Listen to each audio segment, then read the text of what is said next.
Hello പ്രിയജനങ്ങളെ, എന്തു പറയുന്നു? എല്ലാവരും സുഖമായിരിക്കുന്നുവെന്ന് കരുതുന്നു. വെറുതെ നിങ്ങളോടൊന്ന് കൂട്ടുകൂടാൻ വീണ്ടും. നമ്മളെല്ലാം ദൈവത്തിൻ്റെ സ്വന്തം നാടിൻ്റെ മക്കൾ അല്ലേ? കേരളം എന്ന് പറയുമ്പോൾ ദൈവത്തിൻ്റെ സ്വന്തം നാടെന്നറിയപ്പെടുന്നു. അതിൽ അഭിമാനിക്കുന്നു. പണ്ട് കവി പാടിയതുപോലെ അഭിമാനപൂരിതമാകണം അന്തരംഗം. നമ്മൾ അഭിമാനത്തോടുകൂടെ ജീവിക്കുമ്പോഴും സ്നേഹിക്കുമ്പോഴും ഈ ദേശത്തിനോട് വേണ്ടത്ര നീതി പുലർത്തുന്നുണ്ടോ? ഈ അമ്മയുടെ മക്കളെന്ന നിലയിൽ തിരിച്ചു കൊടുക്കുന്നതെല്ലാം യുക്തിപൂർവമാണോ എന്നൊന്ന് ചിന്തിക്കണം. നമ്മൾ ഈയിടെയായിട്ട് വളരെ അരാജകത്വം നിറഞ്ഞ സങ്കല്പങ്ങളിലേക്ക് പോകുന്നുണ്ടോ എന്ന് എൻ്റെ ചെറിയൊരു സംശയമാണ് കേട്ടോ. കാരണം ഈ ദൈവത്തിൻ്റെ സ്വന്തം നാടായിട്ടിരിക്കണമെങ്കിൽ അവിടെ ദൈവത്തിൻ്റെ സാന്നിധ്യം തീർച്ചയായിട്ടും വേണം.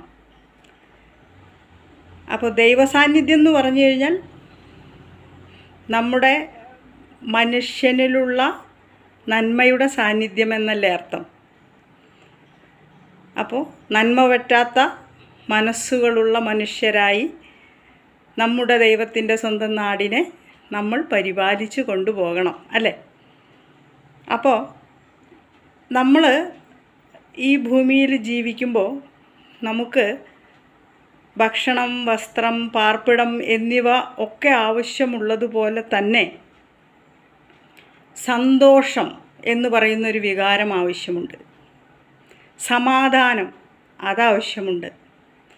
സ്നേഹം, കരുണ, ദയ, അതിനോടനുബന്ധമായിട്ട് മറ്റൊരു ഉപോത്ഫലകമായി വരുന്ന ഒട്ടനവധി വികാരങ്ങളും ആവശ്യമായിട്ടുണ്ട്.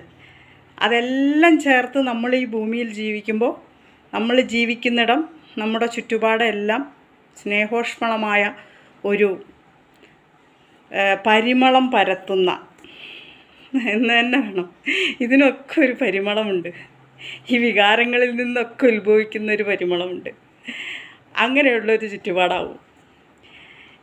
അപ്പോൾ അതിനുവേണ്ടി നിങ്ങളൊന്ന് ചെറുതായിട്ട് ചിന്തിച്ച് നോക്കൂ. നമ്മുടെ നാടിലുള്ളത് ഇഷ്ടംപോലെ ദേവാലയങ്ങളുടെ നാടാണ് നമ്മുടെ കേരളം. എല്ലാതരം ദേവാലയങ്ങളും ഉണ്ട്. ക്രിസ്ത്യൻ പള്ളികൾ, മുസ്ലിം പള്ളികൾ, ഹിന്ദു ദേവാലയങ്ങൾ, അപൂർവമായിട്ട് ജൈന, ബുദ്ധ, പാഴ്സി, അതുപോലെ തന്നെ സിഖ് ദേവാലയങ്ങളെല്ലാം നിറഞ്ഞു കിടക്കുന്ന ഒരു നാടാണ്.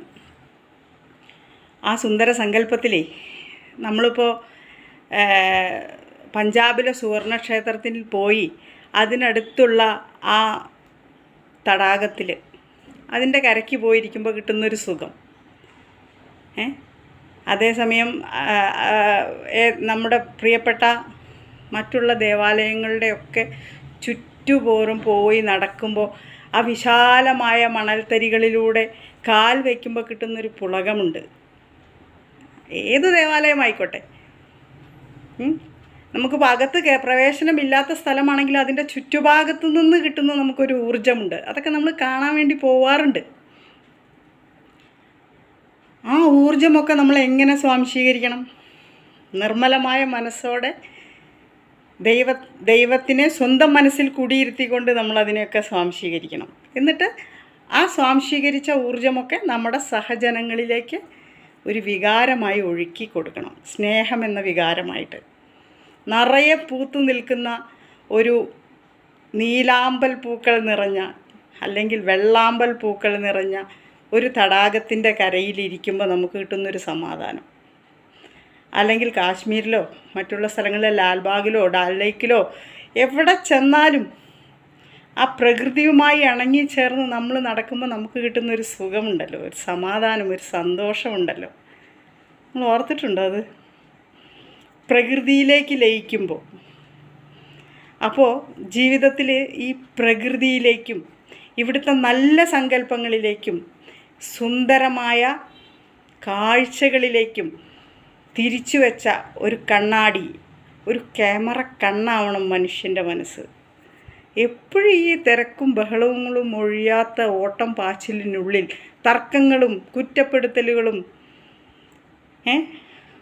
അരാഷ്ട്രവാദവും ഒക്കെ കൊണ്ട് നടക്കുന്നതിനിടയ്ക്ക് ഈ രാഷ്ട്രത്തെ സ്നേഹിക്കാൻ, ഇവിടുത്തെ പുൽനാമ്പുകളെ അടക്കം സ്നേഹിക്കാൻ, ഇവിടുത്തെ പൂക്കളെ സ്നേഹിക്കാൻ, ഇവിടുത്തെ ദൈവങ്ങളെ സ്നേഹിക്കാൻ, ഇവിടുത്തെ ആരാധനാലയങ്ങളെ പക്ഷഭേദമില്ലാതെ സ്നേഹിക്കാൻ, ഇവിടുത്തെ മനുഷ്യരെ സ്നേഹിക്കാൻ നമുക്ക് കഴിഞ്ഞാൽ നമ്മുടെ ജീവിതത്തിൽ നമ്മൾ നേടുന്ന ഏറ്റവും വലിയ വിജയമാണത്.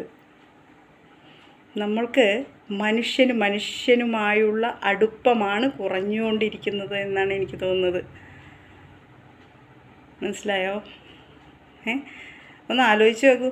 നമ്മൾ എല്ലാവരും ചേർന്ന് ഒരു സമൂഹോദ്യാനമുണ്ടാക്കി, ഒരു പച്ചക്കറി തോട്ടമുണ്ടാക്കി, ഒരു പഴത്തോട്ടമുണ്ടാക്കി. അതിനുള്ളിൽ നമ്മളെല്ലാവരും ഇടയ്ക്കൊരു വൈകുന്നേരങ്ങളിലെ സവാരിക്ക് ഇറങ്ങുന്നു. ഒരുമിച്ച് അതിലെ വെള്ളരിക്ക പിഞ്ചലും ചാമ്പക്കയും മാങ്ങയും ഒക്കെ പെറിച്ച് കഴിക്കുന്നു. കൂട്ടായ്മകൾ ഉണ്ടാകുന്നു. ഭൂമിയെ സുന്ദരമായ വർണ്ണാഭമായ ഒരു തലത്തിലേക്ക് നമ്മൾ കൊണ്ടുപോകുന്നു. വൈകുന്നേരങ്ങളിൽ സുഹൃത്തുക്കളിൽ ചേർന്ന് വലിയ അമ്പലങ്ങളുടെയോ പള്ളികളുടെയോ മറ്റ് ആരാധനാലയങ്ങളുടെയോ നടവഴികളിലൂടെ വെറുതെ നല്ല സ്മരണകളുമായി മൗനമായി നടക്കുന്നു കൈകോർത്ത്. ഒന്ന് ആലോചിച്ച് നോക്കൂ, ആ സുന്ദര സങ്കല്പം ഒന്ന് ആലോചിച്ച് നോക്കൂ. നമുക്കിതിനൊക്കെ സമയം കണ്ടെത്തേണ്ട സമയമല്ലേ സുഹൃത്തുക്കളെ? ഇതെല്ലാം ചെയ്തുകൊണ്ട് നമ്മൾ ദൈവത്തിൻ്റെ സ്വന്തം നാട്ടിലെ മക്കളായിട്ട് തത്വമസിയും അഹം ബ്രഹ്മാസ്മിയും എല്ലാം ഉത്ബോധനങ്ങളും സ്വാംശീകരിച്ചുകൊണ്ട് മനുഷ്യനെ മനുഷ്യനായി കണ്ട് സ്നേഹിച്ച് പ്രകൃതിയെ സ്നേഹിച്ച് ജീവിതം അങ്ങ് അടിച്ച് പൊളിക്കുന്നൊരു കാഴ്ചയുണ്ടല്ലോ, അതിനോളം സൗന്ദര്യം ഒരു തർക്കങ്ങൾക്കുമില്ല, ഒരു വിഷയം എടുത്തിട്ട് ചർച്ച ചെയ്യുന്നതിനുമില്ല അല്ലേ? ഇതൊക്കെ എൻ്റെ ചില കാഴ്ചപ്പാടാണ് കേട്ടോ. നിങ്ങൾ അതിനോട് ഏത് രീതിയിൽ പ്രതികരിക്കുമെന്നത് എനിക്കറിയില്ല. പക്ഷേ എനിക്ക് നിങ്ങൾ കുറേ പേര് നല്ല സുഹൃത്തുക്കളായതുകൊണ്ട് മനസ്സിൽ തോന്നിയത് നിങ്ങളോട് പറയുക, അത്രയേ ഉള്ളൂ. ഇഷ്ടമാണെങ്കിൽ കേട്ടിരിക്കുക, അല്ലെങ്കിൽ നന്ദി സുഹൃത്തുക്കളെ.